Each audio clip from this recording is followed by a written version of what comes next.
Welcome to Brain Wellness, the podcast. I'm your host, Mandy NP. Each episode will bring you a new topic or interview related to brain health and wellness as part of my mission to help you on the path to a healthier, happier brain. So, let's get started.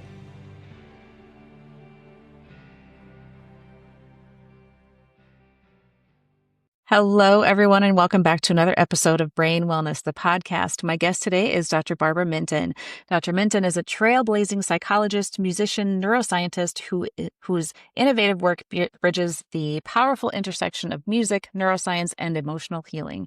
As the driving force behind the album Calm the Storm, Dr. Minton has dedicated her career to harnessing the therapeutic power of music. Dr. Minton earned her BA in psychology, summa cum laude, from the University of Denver, followed by PhD in psychology with an emphasis in developmental and child clinical practice. She is board certified in neurofeedback and holds a distinction of Diplomate in Quantitative Electroencephalogram, QEEG. Dr. Minton's approach is uniquely rooted in science and soul. Her musical projects are informed by EEG analysis and sophisticated biofeedback, highlighting measurable impacts on brain networks.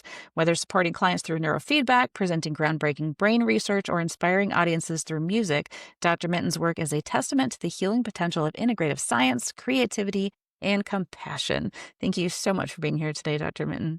Thank you. Wow, that's a mouthful. I always love watching people's reactions when I read it, because sometimes just hearing what you've done is like, wow, I did all that kind of stuff. So it's kind of cool. Like, that's me. Yeah.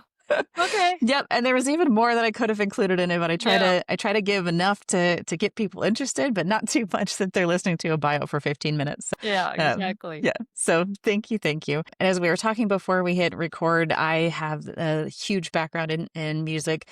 Huge passion for it. So I'm really excited for our conversation today as well because of that. So my first question for my guests is always, just tell me a little bit about your backstory. Where did you get the interest to do what you're doing today? Yeah. Well, like you, I was a music major in college. I lasted 3 years before I realized, wow, this is not going to be a good way to make a living. This is going to be pretty tough. And I found a love of psychology. I was so lucky. So although I continued to do music on the side, I really put my kind of emphasis on psychology, and I've been a psychologist for 40 years in many different settings, university professor, state mental health agencies, private practice, on. And I got into neurofeedback and EEG in terms of looking at the brain. You know, I found in my clinical practice that counseling, like psychological therapy, psychological assessments were great, but some of my clients, you know, they really didn't want to do medication approaches, or they weren't responding to therapy. And I got into neurofeedback as a way of addressing that. And neurofeedback is really a way of retraining the brain. So you see what pattern the brain is stuck in using an electroencephalogram, which is the electricity that your brain makes. And once you see that pattern and someone's stuck in that pattern, you can help move that pattern towards normal by using neurofeedback, where you reward the brain every time it starts to get unstuck, essentially. So I'm looking at all these EEGs, and a colleague of mine calls me up and says, hey, I'm writing this book, or I'm editing this book. Would you write a chapter on, I know you were a musician, would you write a chapter on music and the brain? And I said, okay. And of course, I hadn't read really the literature in this area. So I literally read hundreds and hundreds. This took months of articles on music and the brain, and it just blew me away. The power of music I even get chills just thinking about it. So in the literature, like babies in neonatal intensive care unit, when you give them 30 minutes of music a day, they breathe better, they gain weight faster, they get out of NICU faster. People with depression, the right kind of playlist decreases depression 40 to 50%. Like, why are we not doing this for everyone? Kids with ADHD, there's some evidence that it increases comprehension when they're reading. And stroke, it just goes on and on. And I started thinking, wow, why are we not using this? It's so cheap. It's so easy to access. You can listen to music anytime. It's all on our phones. And then I started thinking, now, wait a minute. I know about EEG. I know these patterns that the brain gets stuck in. I know how music entrains the brain, how music tries to the brain tries to mimic music, the frequencies that music and the timing that the music puts in. So couldn't we compose music very specifically, not just use kind of random music that's out there, but couldn't we compose it very specifically to change the brain in the direction we want it to go? So that's the backstory. I was taking guitar lessons at the time from a guy named Peppino D'Agostino, who's from Italy, as you might guess from the name, but he's lived here in the US. He's a US citizen, lived here for about 40 years. He's just an incredible, internationally known fingerstyle guitarist and super nice, wonderful guy. And I asked him if he would do this album with me. And he said yes. I was so thrilled, and so we got together, and I had figured out all the parameters that the songs needed in terms of the musical elements, and then we worked together to, for he brought in compositions, and we worked together to make those compositions follow the elements that needed, and then I did pre and post brain imaging. So we took imaging with EEG of somebody's brain before they listened to the song and after they listened to the song to see if it worked. And I was like, holy cow! This, this actually worked. Like, it's amazing. And so we put this album out and we're getting comments from people as they're listening. It's really a lot of fun. Yeah, that is so cool. Yeah, so before we hit record, I was talking about how I had initially gone to college to be a music major, and that didn't pan out the way I thought it was going to either. But a year, and I thought, no, this is not where I needed to go, and went into music. And I've loved the fact that I could bring in music at different times. And I still now, even now working my concussion clinic, I talk to patients about using like D audio and binaural beats to help calm their senses. So I'm curious if the music style that you're doing is kind of using that same kind of frequency or things like that too. Yeah, it's such an interesting question. So there's sound, and you hear people doing sound healing, right? So they might be what we call toning, or things like binaural beats or these other modalities. I actually, and you have the solfeggio frequencies. There's tons of this stuff out there. There's white noise, brown noise, pink noise.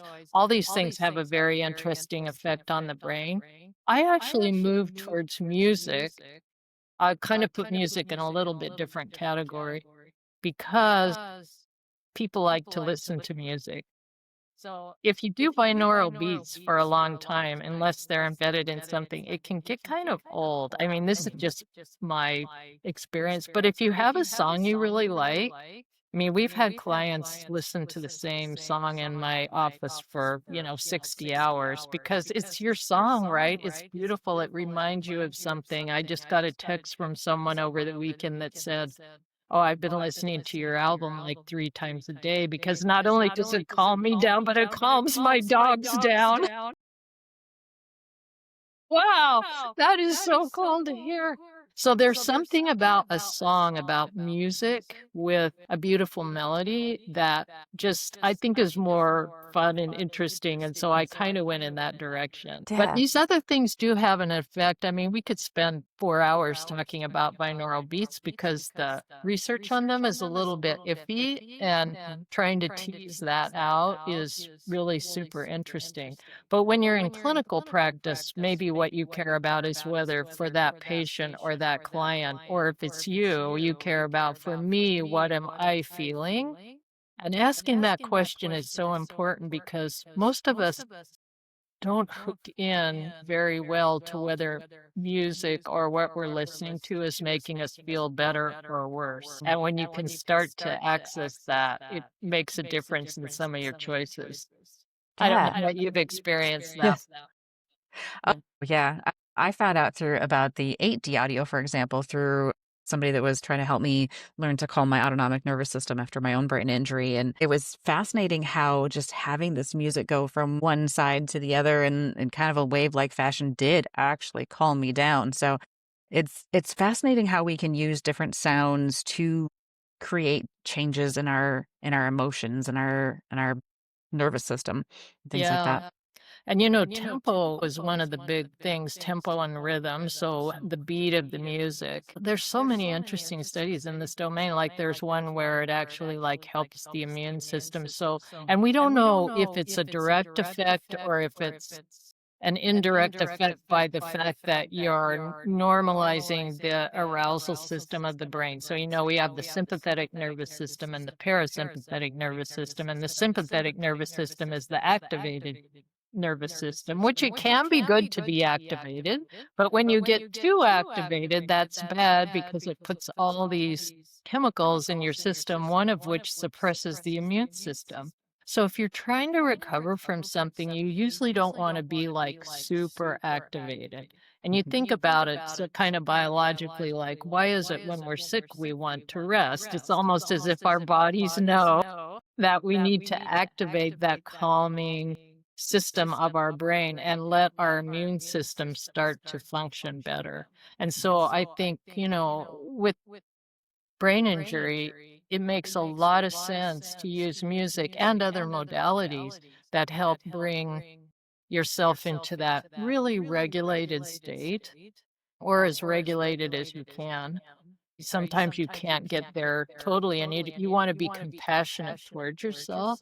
But music is one modality that can help kind of activate the natural healing mechanisms of the body. Yeah, yeah. And that kind of leads into the next question, just kind of overall thinking about well-being. What are some of the effects of music on our body and our well-being? Yeah, it's such a good question. So, one thing I've discovered in looking at my data, and this is the message that I would really like to get out, is that this is, in a sense, like personalized medicine. The same music does not have the same effect on everyone.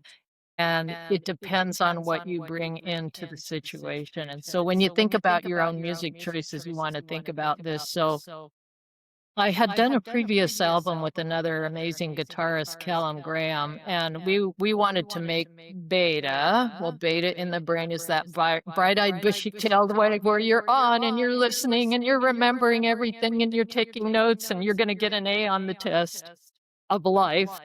And so we put this upbeat song in, and a lot of our people were like, yeah, that makes me feel more cheerful and enlivened and alert. And we were like, oh, that's so cool. And then we had some people say, so we had 27 people and volunteers in this little case series we did. Some of them said, oh man, that music makes me feel so calm and relaxed. It's like so beautiful. And I was like, huh, that's interesting. Like, what is going on here? Like, this is this like upbeat kind of. I think it's one of the pieces is on YouTube. Somebody took a video and posted it on YouTube of us playing at a concert.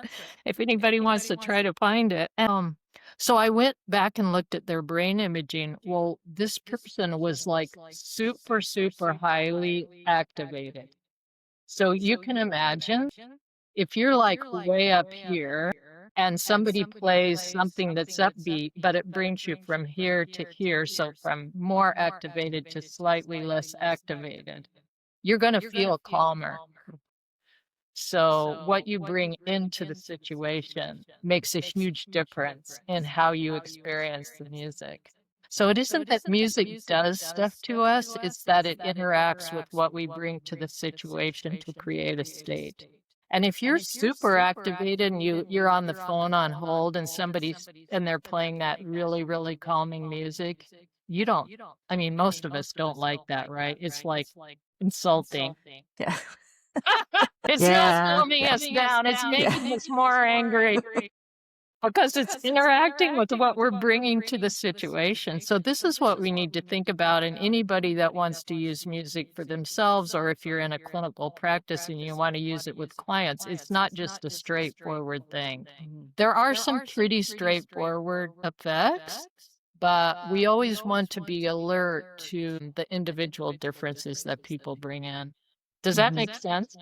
It does, it does. It makes me think of all of the different playlists I have on my mu on my music on my phone. My kids and I have talked about this different times. When I'm running, I have a certain beat that I wanna keep going, so it keeps Mhm. my pace when I'm running. When I've had a stressful day, I actually have a relaxation playlist on my phone, so it's just calming things. When I, am going to do a presentation or something, I have a power list playlist, so I have my different songs that get me in different states. So I kinda compare it to that when you're Yeah, thinking of that I different love that you're playlist, yeah. doing that. I love that you're doing that.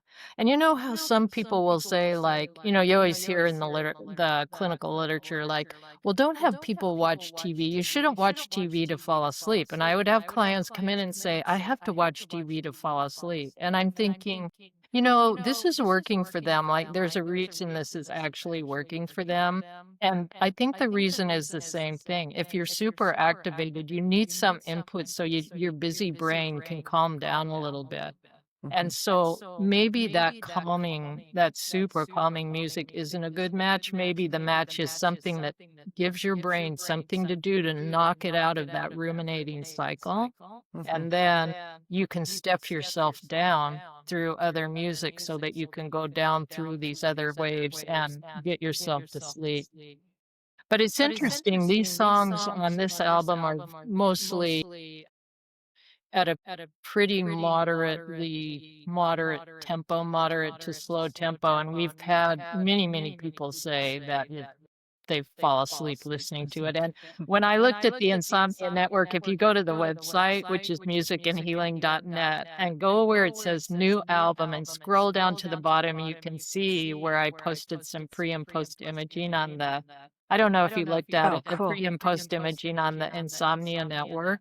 I didn't look at that part. It's just I just blew my mind when I started to look at this stuff, and so I think we can use music as a way to help us kinda calm. Now, you're not gonna wanna listen to that before your algebra test, right? Yeah. Or your bar exam or whatever it is. Right. Yeah, although Yeah. actually, now that I say that, I got an email from a guy who was doing a test for his PhD, and he was like, "I listened to the songs while I was doing the because he was so anxious, and he was like, "It brought me down just enough that I was able to do the exam." Oh, You funny, know? funny. Well, there you go, There testament you to everybody go. has a little different response. So Individual applications, yeah. yeah, yeah. So, being a neuroscience, expert, how did you then bring those 2 worlds together after you're looking at the QEEG? How can we use that to then compose the music? Yeah, it's a good question. So and this gets into kind of a long conversation, so let me see if I can make it short. And then you can ask other questions. So, Yeah, yeah. our brain has cells in it and they fire and create little electrical pulses. And those pulses help us do things, right? So when your brain is pulsing 4 times a second, it's not picking up as much information as it is when it's pulsing 30 times a second. And what's really interesting about the brain, and a quick little segue is we have clock genes. We have all these clocks in our body. I think it's so cool. They're like in our kidneys and livers and brain and skin and all this kind of stuff. And they have a little certain rate they like to pace at. Well, what happens is, and I'm just going to give the simple example of tempo, is that when you have something like boom, boom, boom, boom, boom, all these neurons in your brain and these little clock genes hear this or they sense this. They sense the frequency. It doesn't actually have to be audible sound. It can be at a frequency too low or too high because it'll get picked up through your skin. And they're like, I'm gonna try to like pace myself to this input. And they'll start mimicking trying to, within a certain range, mimic this input, which is just fascinating in and of itself. So you're a drummer, and I love that you're a drummer because some people think music predated language and that it was probably drumming. And anybody that drums or has been in a drumming circle or even just drummed your fingers on the table, you will know you feel this in your body. There's something about this. So heart rate starts to change. The brain starts to change itself to mimic these frequencies. So if I know, wow, this person's brain is firing off at 30 hertz, and which means your neurons are firing 30 times a second. So you can't go to sleep when you're firing off at 30 hertz. That's way too high. You need to be firing off at 15 to 12 hertz, and then 4 hertz. I mean, then, excuse me, then 7 hertz, and then down into 4 hertz. So music is constructed this way. It's the exact same thing. It's so odd when you think about it, but it is an emanation of our brains. So with music, you can actually create a tempo that will start to lead the brain down into these hertz, or at least that was my thought.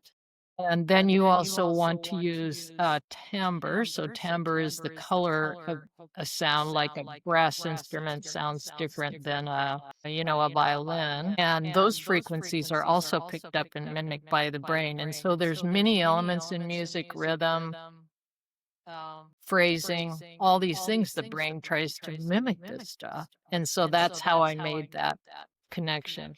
Does that make sense? Yeah. Yeah. It's I'm reminding myself of all of the different terminology that I had to use for music. We've joked in our house, we have the trilogy now, the three kids that are still in the house. We've got one in orchestra, one in choir, and one in band. So we've got all these different terminologies being used all the time. So I didn't remember what all these different words were. But yeah, so like there are times when I love one of my orchestra child plays cello, and the sound of the cello can be so calming because it's just such a full sound and kind of robust. Whereas if you're listening to the piccolo, that does not sound really calming to me. Whereas one of my sisters played piccolo, and I still remember her playing that in their upstairs bedrooms. So when you're getting these different sounds and different feelings with the music, it would make sense that it creates different sensations too. Yeah. I'm gonna just segue to confess that I play the pipe organ. The very trendy and easily portable instrument of pipe organ.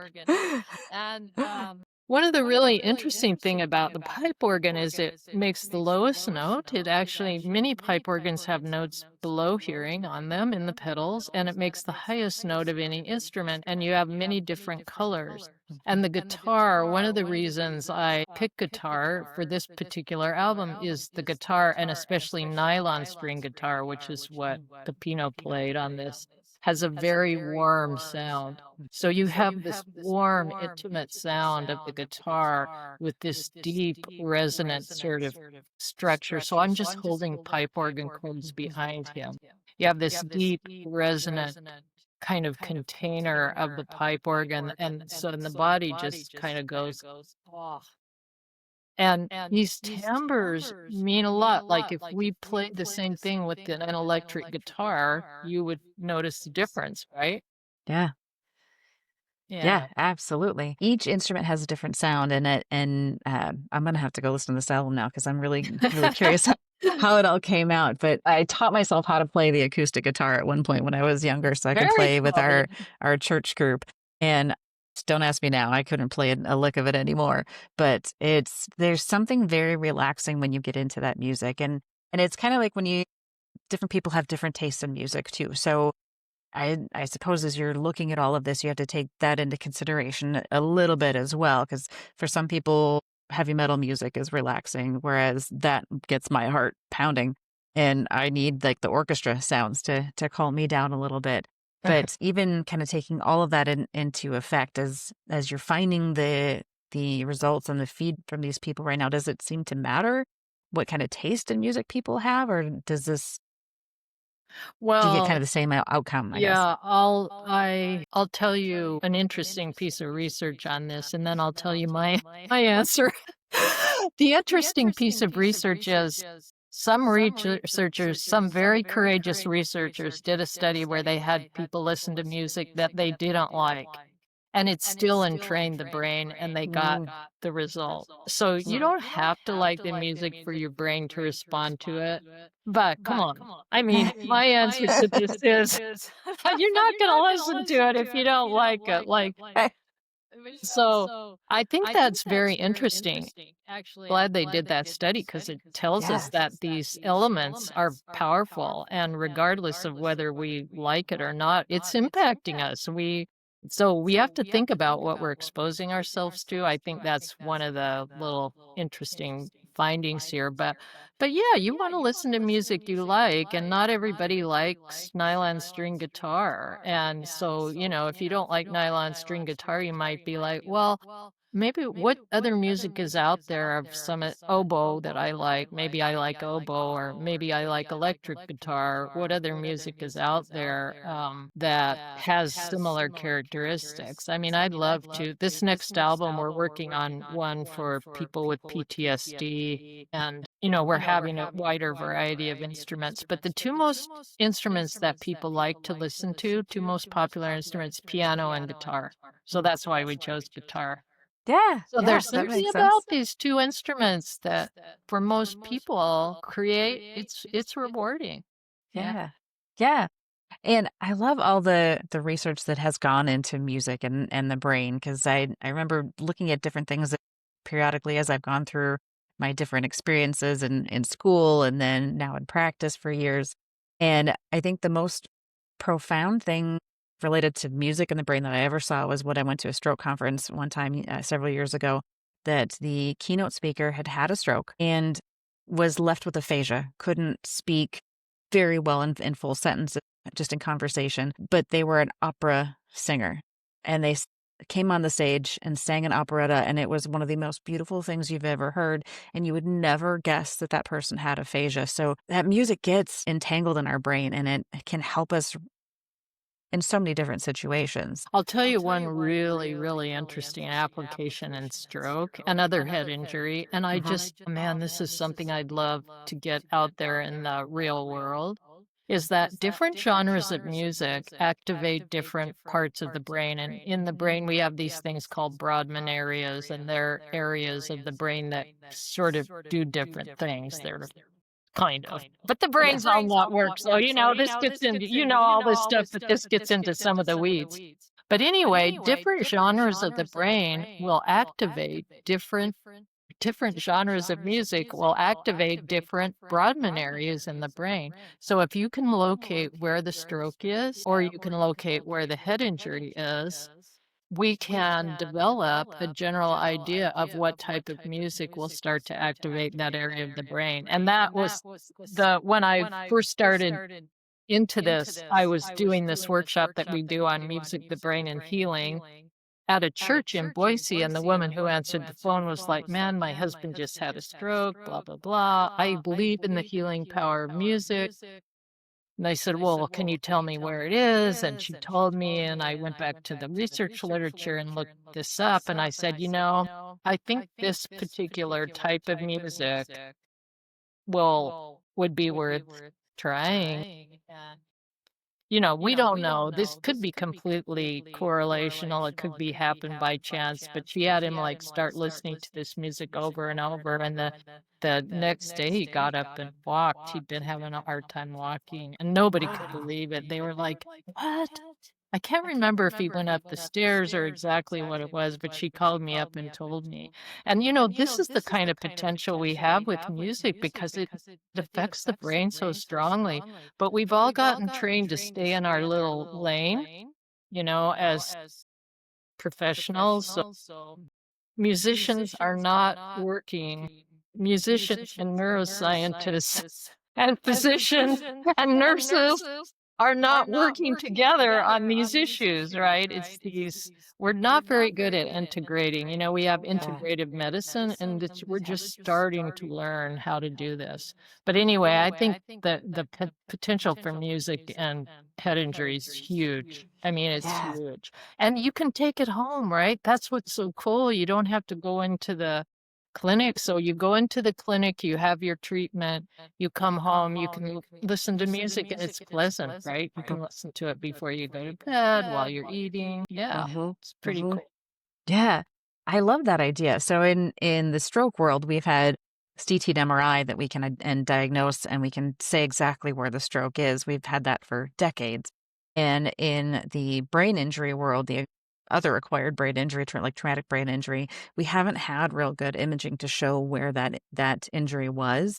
There is a few episodes ago now on the show, I had a physician from Amen Clinic come on, and we Oh, talked yeah. about the SPECT scan, and SPECT can show where the brain injury was, and when we pair that up with QEEG, that can help identify where in the Yes. brain. We've got some imaging too, depending on where those electrical frequencies are not what they're doing, what they're supposed to do. So when we combine those two things, we can find the location. So I see potential future for doing some research there and figure out, Yeah, it's can we do fantastic. that? Yeah, Yeah. QEEG, which is quantitative electroencephalogram. So we have normative databases where we can compare to the brain to a normal brain. And we also have, there's actually now some discriminants where you can see if you kind of compare the person to someone who's had a traumatic brain injury and you can see to, kind of what percent their brain matches that. Mhm. But clinically, we see this all the time. I had somebody come in and said, I have ADHD. And I was like, oh man, okay, I see these people all the time. I map their brain. I see this big dead spot right here in the front of the brain where nothing's firing. So, of course, you can't pay attention because that's all your frontal lobes where you're thinking and planning and acting, and I'm like, "That is so strange, though. Why would somebody have, like, a little weird round thing here?" And I said, "Well, did you play sports or anything? Have you ever hit your head?" And she's like, "Oh, I was, like, an elite soccer player in high school, and I headed the ball all the time." I mean, this is a classic sports-related head injury that people were not aware of and people are still not picking up on. Mhm. And we did neurofeedback to kind of reactivate the frontal lobes, and she got much better. But we saw that on QEEG. You would never see that in any other hospital imaging that I'm aware of. And you probably would have seen it on SPECT scan. EEG's cheaper, so Yeah. that's Yes, it good. is. Yeah. There is that, and it's probably a little bit easier to get in to get a QEEG than it is a SPECT because there's Yeah, not a lot of places doing the SPECT scan yet. yeah. So, again, a lot of stuff coming on in the horizon. And Yeah, one of the it's things yeah. Amen Clinic's good at, and I have to give this little caveat, is music or anything else. If you're not having good nutrition, decent, you have to give your brain and body the elemental things in order to thrive, right? And that's one thing Amen's good at, Amen Clinic's good at, is talking about nutrition. They have supplements and all these things, which I'm sure he talked about. Yeah. Yeah, it's, people tend to forget about those little basics, and that was one of the first things I learned in any kind of healthcare school, nursing school, nurse practitioner, is the Maslow's hierarchy. You have to have those basic needs, and nutrition is Yeah. one of those things. So you need that in order to rise up in the hierarchy and get all of your other needs met. But just the thought that something as simple as music can be a tool in all of that is really kind of cool, I honestly. love it because, and this was my initial one of my initial ideas is like, it's so cheap. So, it's what's the downside? What are the bad side effects of Mhm. music? You don't like it, you turn it off, right? And so you have something cheap, you have something super accessible, you have something that really doesn't have a downside. Like, why are we not using this more? And, you know, I can't say this. I don't have vetted studies on these songs that we've done. I can't claim that they're a treatment. I wouldn't ever claim they're a treatment for anything. But if you want to try it out, and you have $20 to spend, and if you don't have $20 to spend, email me and I'll get it to you. And see how see if it helps you. I mean, we have these data to suggest this, and we have all this literature about this. I would just love for people to start thinking about this in a more nuanced way. I love that you have these different playlists. That's the very smart use of music. Yeah. Yeah. to create It's different states. That's why we use music, right? yeah. Yep. Yeah. I mean, I've got my one big one. So if I'm just feeling in a random mood, I just hit play and it goes for whatever. But Yeah. You have otherwise, the I random choose my mood. playlist, huh? Yeah. Otherwise, I choose my mood, and it's quite eclectic what comes on from back to back music on my playlist. But But yeah, that's it's kind of fun, fun. and that music has we're talking about health stuff. Most of us think about music as entertainment, and Hmm. it is fun. That's why we do music. It's doing something for us, and when we become better consumers of music, then we can use it Yeah. to Yeah. create really our own wellness. And but most of us are not doing that. Most of us are maybe I had a guy that, listened to music that was bad for him, and yeah. Yeah, we don't always think about it. Sometimes we think that music's not making any difference, but if you stop and think, there's a lot of research to show too that if you music triggers memories. So Okay. if you hear a song that it can literally put you back in a place where you were, whether it's good or bad, it can have good triggers and bad triggers with that, but it brings you back to a place of a previous time when you heard that music or it was related to something. And so it would be silly of us to think not that we can't put ourselves into a certain state by that. Oh, yeah, and you get so certain things, like, I always use this example of breakup songs, right? So when you Mhm. have a breakup, you really wanna listen to a breakup song because it's validating, like, Yeah. you realize this, there's people out there with you, this is Yeah. heartache, it gives an expression of what you're feeling. But if a year later you're still listening to that same breakup song over time, no, that's not Mhm. good for you. It's just helping you wallow in that when it's maybe time to move on. And you see people use music. I love that you're a singer because lyrics. So when you think about lyrics like, oh man, I just broke up and it sucks and it's horrible, but life goes on, so you can have these lyrics that also register with you in such a profound way Mhm. to help you move on. I think lyrics have been very understudied, but they're critical. I mean, I've had suicidal clients that have kept themselves alive through some of these, what I sort of call anthem songs, like I Yeah. Will Survive songs. Yep. Yeah. I think there was an artist that I learned about, I think through Instagram recently. His name is Livingston, and he had a bunch of reels that he was going by some of these songs that he was playing. He said, if you're feeling anxious, sit down and listen to this song. And it was a song about kind of bad times, but it was the power to get through them. Mhm. And just listening to the lyrics, listening to the words of the song, it's so powerful when you hear those kinds of songs. And they can just kind of give you this sense of, I can do anything because this song gave me the power to do Mhm. it. Yeah, and I think the elements of the music itself drive the lyrics in further when you think Hmm. about it, because the music activates the emotional centers of the brain. And when the emotional centers of the brain are activated, memory gets activated, which is kind of consistent with your last thing. And that's why, by the way, if you learn things to music, you'll remember them longer, you know?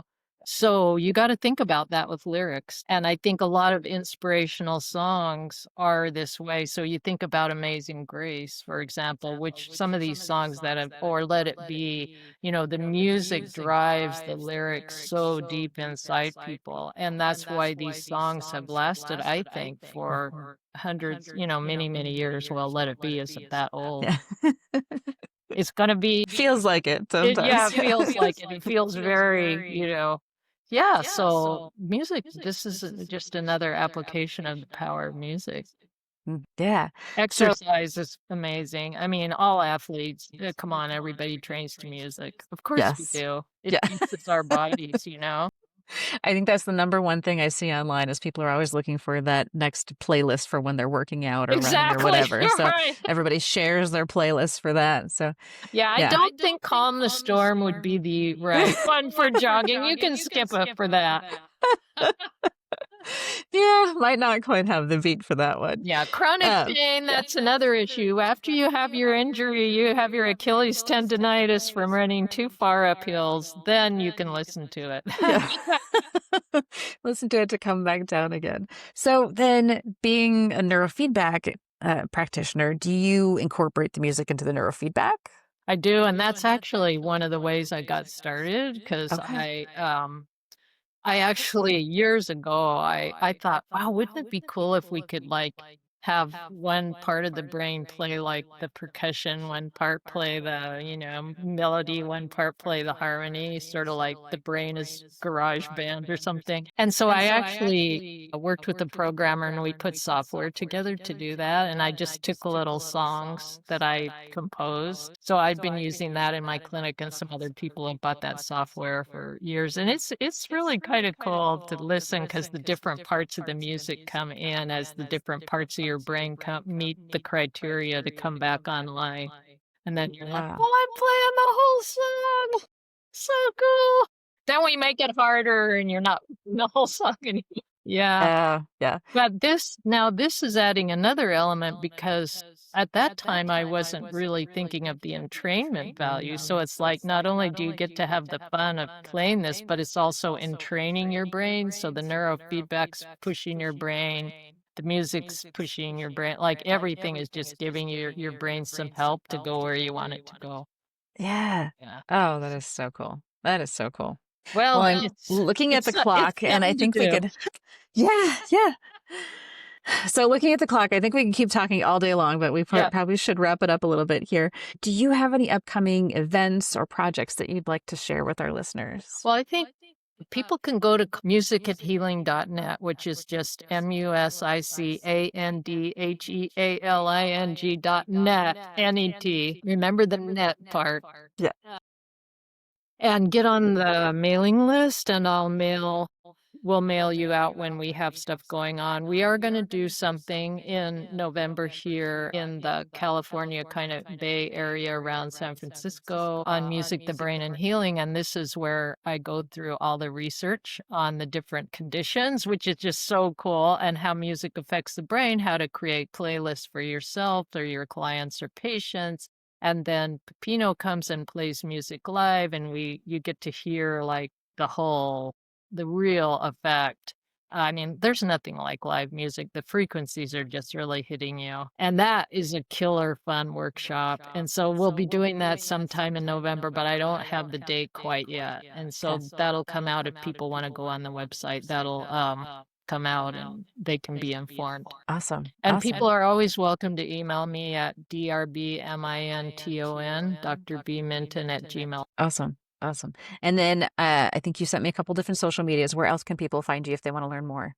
Yeah, so I'm on Facebook and LinkedIn. I have an Instagram account, but I never post on it, so I couldn't even remember what it was. That's really sad.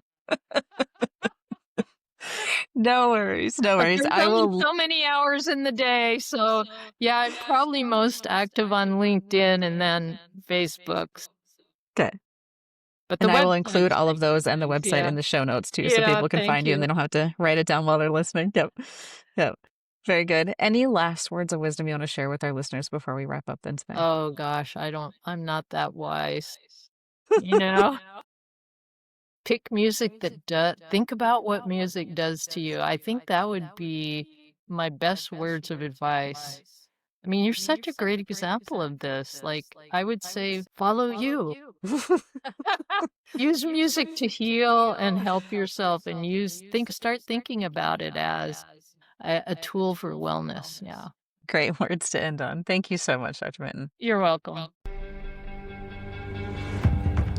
Thanks for tuning in to this episode of Brain Wellness, the podcast. If you enjoyed this episode, I encourage you to subscribe, like, and share this with others to help me continue on with my mission to help people live healthier, happier lives.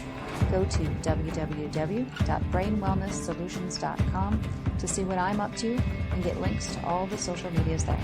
See you next time.